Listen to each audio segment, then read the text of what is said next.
Bitcoin is a new virtual currency system that's been gathering a lot of attention recently, and I thought I would do a series of videos where I really dive into the innards of Bitcoin and explain how it works in detail. And my plan for this first video in this series is to describe some of those mechanics at a high level.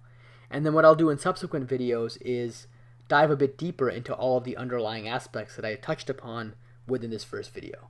And my hope is that by the end of this video series, you'll know not only what a Bitcoin is, but you'll also understand the mechanics of how transactions are initiated. You'll see how verification occurs for those transactions, and you'll also learn what it means for someone to really engage in a process known as Bitcoin mining. That may be a term that you've heard if you've had any interest in Bitcoin recently.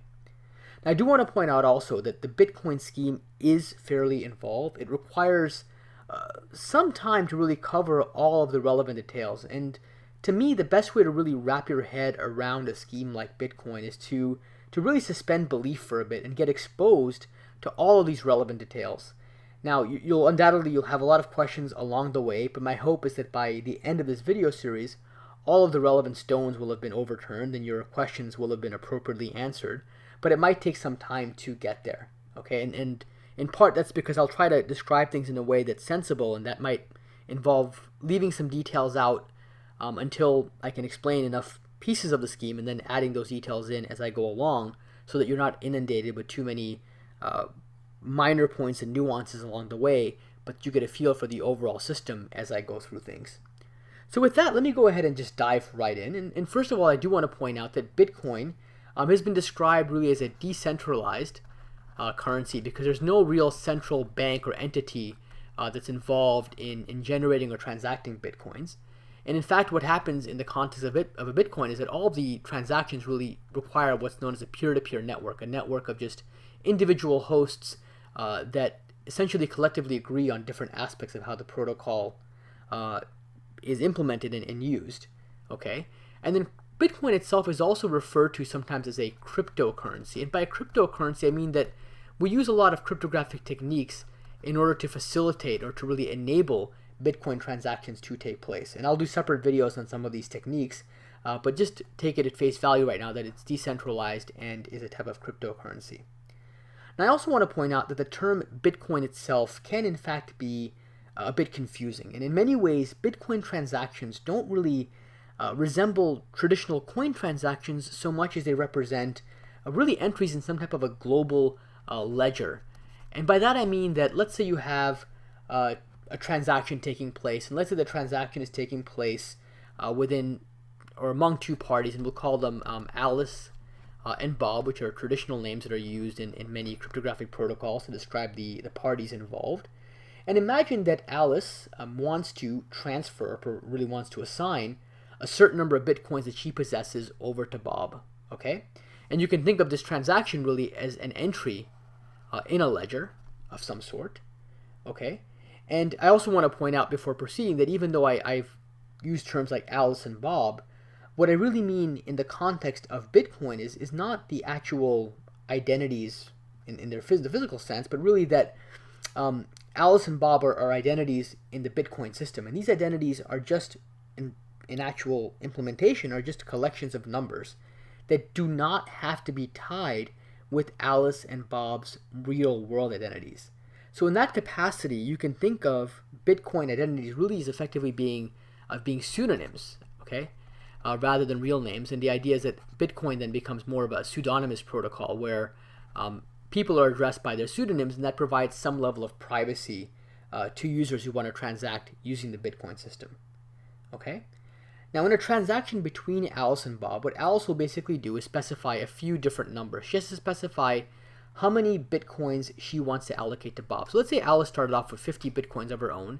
She might decide that she wants to give, let's say, 30 of these Bitcoins over to Bob, okay? And let's say she wants to have some number of Bitcoins returned back to her. So you have to specify, or Alice has to specify rather, how much change she's going to get. So in this case, let's say her change is going to be 18 Bitcoins for herself. And then the remaining 2 Bitcoins are going to be a transaction fee. And we'll talk about what a transaction fee means a little later, and I think I'll also dive into it in future videos. But it's basically an incentive for other nodes in the Bitcoin network to help Alice in essentially validating some of the details of this transaction for Bob. Okay? Now Alice will take these transaction details and apply what's known as a digital signature to these transaction details. And the digital signature is basically the mathematical analog of a traditional signature. It really binds Alice's identity to the details of this transaction. And by Alice's identity, again, I mean her identity within the Bitcoin system. And this binding is really done in a cryptographically strong way. Okay? Now the details of this transaction, once it takes place, are going to be broadcast out. So Alice is going to take these transaction details and effectively just broadcast them out to all the nodes in the peer-to-peer network that represent Bitcoin nodes. Okay? Now Bob, when he receives information about this transaction, he receives it over the peer-to-peer network, he'll probably sanity check some part of the transaction. For example, he might check that the numbers work out correctly, that Alice, let's say, started off with 50 Bitcoins and is not trying to transfer more than 50 Bitcoins to him, and so on and so forth. And he's going to have some mathematical assurance because of some of the cryptography involved that some of these claims are accurate, that Alice, let's say, has the Bitcoins that she's claimed to possess, and that she's expressed an interest to assign those Bitcoins to him. But what he won't know yet is whether Alice has really tried to transfer those same Bitcoins to anyone else over the course of time, or maybe just prior to that point. And the way that we handle that situation, and by the way, I should point out that this concept of Alice trying to, let's say, spend coins twice, in the context of digital cash and electronic currency systems, this concept is known as double spending, and it's something you have to worry about when you have virtual currencies, because it's very easy for someone to just copy the numbers that represent this transaction and try to use them elsewhere. Okay? And the way we basically handle and reduce the risk of double spending is through a specific set of nodes in this peer-to-peer network who are known as Bitcoin miners.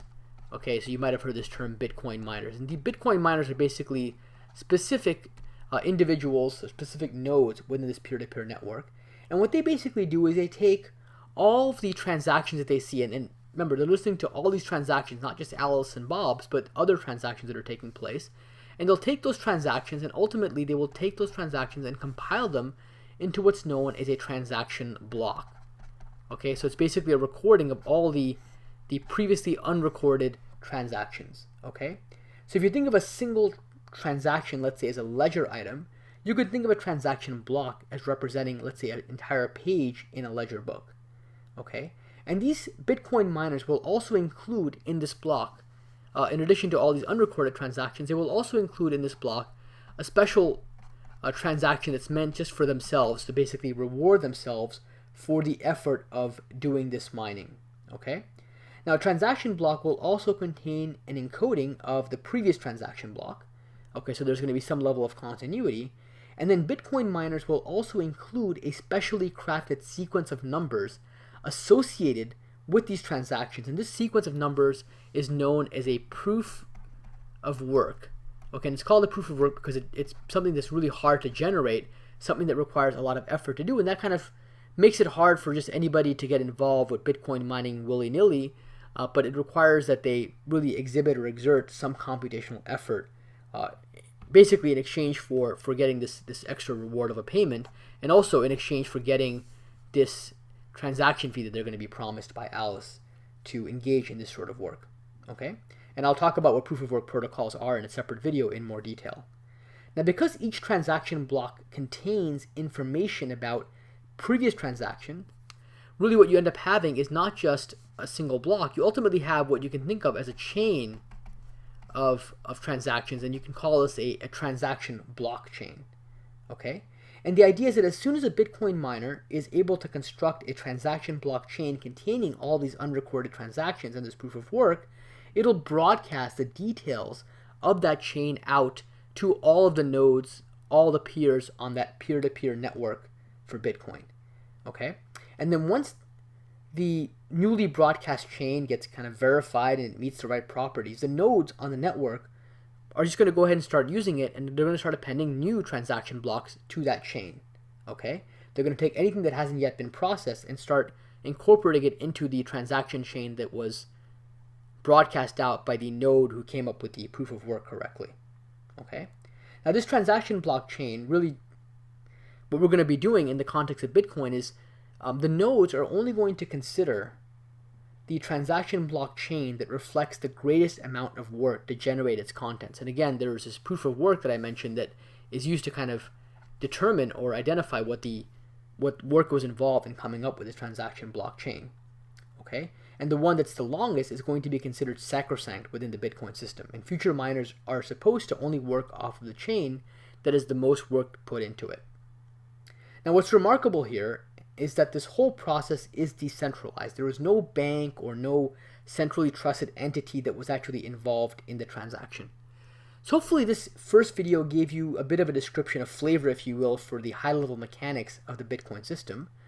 There are a lot of stones I have left unturned, and what I'll do in subsequent videos is start covering those details, and I'm sure you have a lot of questions, but hopefully the future videos will help answer some of those questions for you.